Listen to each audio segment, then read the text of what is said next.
Welcome to Furniture Industry News. Today is Tuesday, June 23rd, 2026, and thanks for spending a few minutes with us. There's a lot worth your attention this week, from why outdoor furniture keeps outperforming the rest of the floor, to the slow death of the one-size-fits-all sofa, to a wellness chair that just had the biggest launch in its company's history.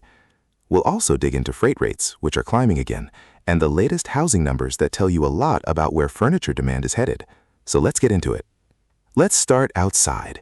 Even though no corner of the furniture industry has escaped this soft economy, the casual and outdoor segment is holding up better than most. So why is that? Furniture Today recently talked with several executives from casual suppliers, and one clear theme came through. Consumers just don't think of their patios, porches, and backyards as seasonal spaces anymore. They treat them as permanent extensions of the home. Matt Pisani, Vice President of Sales at Telescope Casual, put it simply. He said the outdoor room isn't just a trend anymore. People view those spaces as true extensions of the home, and they're furnishing them with the same care and attention they give to indoor rooms. He also pointed out that people are entertaining differently than they were 10 years ago. They're spending more time outside, and they want products that make those spaces feel complete and comfortable. Jim Kemp at Agio sees the same thing. He said consumers are ready to get outside and relax, and that even with tariffs, economic uncertainty, and unfavorable weather, people are still investing in outdoor living because they see those spaces as important parts of their homes. That's a remarkable show of resilience from the consumer. There's a second piece to this story, and it's about how people are buying.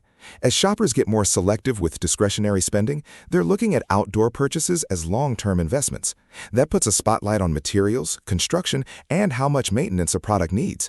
Philip Crow of Jensen Outdoors said there's a growing appreciation for authentic materials and craftsmanship, but consumers also want low-maintenance solutions. And Luis Rezga, the chief executive at Zoo Modern, said people are much more conscious of longevity now. They want products that can withstand the elements and keep looking good year after year. There's also a hospitality effect at work here. Shoppers increasingly want the same comfort, performance, and durability they experience at hotels, resorts, and restaurants, and they're bringing those expectations home. So the takeaway for retailers is clear. Outdoor is a category with real momentum, and the driver is a behavior shift, not a discount. Merchandise it like a room, lead with durability and materials, and you're meeting the customer where they already are. Now let's move indoors, because there's a major shift happening in upholstery. The path to purchase has splintered. Shoppers are buying based on how they actually live, how they entertain, work, and relax, rather than what's most popular or what's cheapest. Micah Swick, president of Bernard's, said years ago the idea that something was a bestseller might confirm a consumer's choice. Today, that's far less true. People care less about how many others bought it and more about how well it performs. As he put it, individuality is winning out over conformity. The industry's answer to that is flexibility, and it's showing up in three ways. First, modularity. Gabrielle Natali, the president of Manwa, said today's consumer doesn't want a one-size-fits-all sofa. They want seating that adapts to their room, their lifestyle, and their comfort preference. His company built its infinite seating program around that idea, turning a fixed sofa into what he called an adaptable comfort platform. Over at Lifestyle Enterprise, retailers sell the modular collection in individual slices, so customers can size it to their space. And Meridian Furniture keeps more than 12,000 SKUs in stock and ready to ship, so retailers and designers can get a design-forward look without a long wait. Meridian's Mo Resilio made an interesting point. He said wealthy consumers have realized they don't need to spend $20,000 to get a quality sectional, and the average consumer is no longer settling for the bottom of the market. The second piece is customization. Rick Lovegrove at Universal Furniture said personalization is a big deal right now, with people craving spaces that feel grounded, personal, and emotionally comforting after years of ultra-minimal interiors. Universal's Madison collection comes skirted or non-skirted, with more than 500 fabric options. Bassett built an entire program around this called True Custom, where buyers can choose everything from the arm and leg style to the cushion options and seat depth, with delivery in about 4 to 6 weeks from the company's artisans in North Carolina. And the third piece is scale. Smaller homes, rising metropolitan populations, and the growth of luxury apartments are creating what Swit called a whole new class of consumers, people who want high-end furnishings scaled to fit a smaller footprint. The old rule that bigger always meant better in luxury just doesn't hold the way it used to.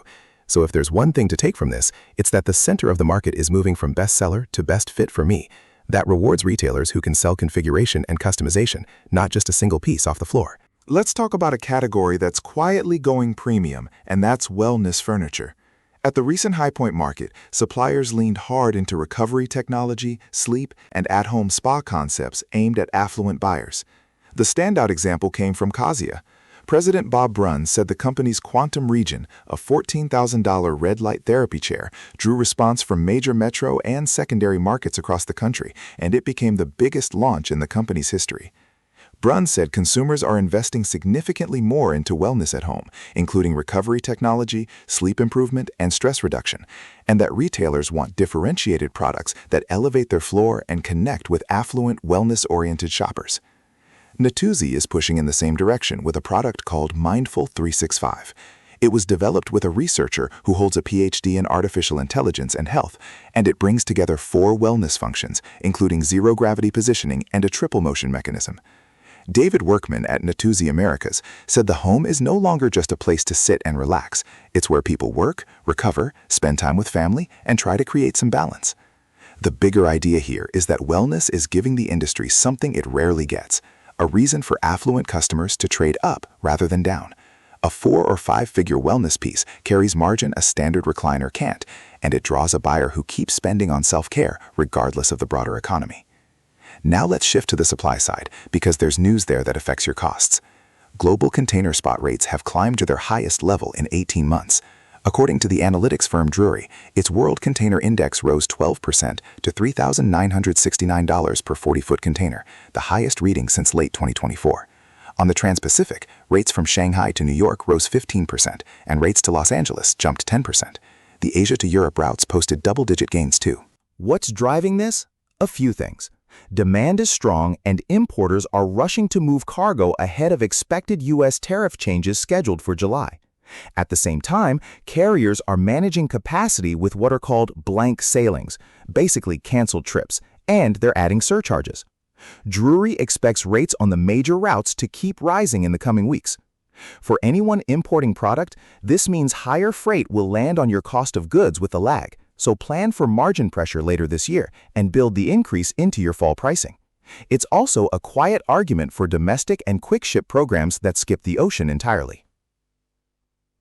There's a related piece worth understanding, and it's about the Strait of Hormuz.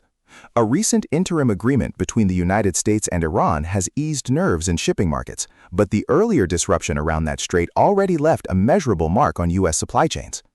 According to a report from Descartes, total U.S. maritime imports from the affected ports fell more than 93% year-over-year in May. The decline was concentrated in energy, things like crude oil, refined petroleum, liquefied natural gas, and propane. But Descartes also noted the disruption touched fertilizers, aluminum, and other commodities moving through Gulf gateways. Now, furniture isn't shipping through Hormuz, but here's why it matters to you. Energy and fuel costs help set the floor for global freight, and aluminum is a direct input for outdoor and contract furniture lines. Drury said the interim agreement could help stabilize oil and fuel costs, but carriers are expected to keep many of their wartime pricing measures in place until flows fully normalize. So don't assume relief is going to flow straight to your freight invoice. Finally, let's look at housing, because it's the leading indicator so many of us watch. The market for newly built homes stayed soft in May. Figures from the U.S. Department of Housing and Urban Development showed building permits, housing starts, and housing completions were all below last year's levels. Permits held up best, slipping just 0.2% from a year ago to about 1.41 million. Housing starts fell almost 9% year-over-year. And completions, which are the number furniture retailers should care about most, fell more than 14% from last May. Why do completions matter most? Because buyers tend to shop early but hold off on the big purchases until the home is actually move-in ready. So when completions slow, months, depending on the type of home. So today's slow starts shape your pipeline well into next year. One more thing worth noting. There was a furniture sales figure tucked inside this data. Furniture store sales in May were down a little over 1% from last year, but up about 1% from April. The regional swings were wide too. The Midwest actually saw completions rise, while the South and West fell. That's a reminder that the national numbers won't tell you what's happening on your own block. Track permits and completions in your own counties, and plan your assortment around the kinds of homes actually being built near you. So that's the rundown for this week.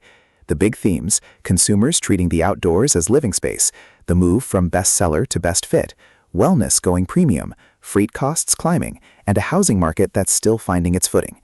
If you find these updates useful, please consider subscribing so you never miss an issue. We'll see you next time.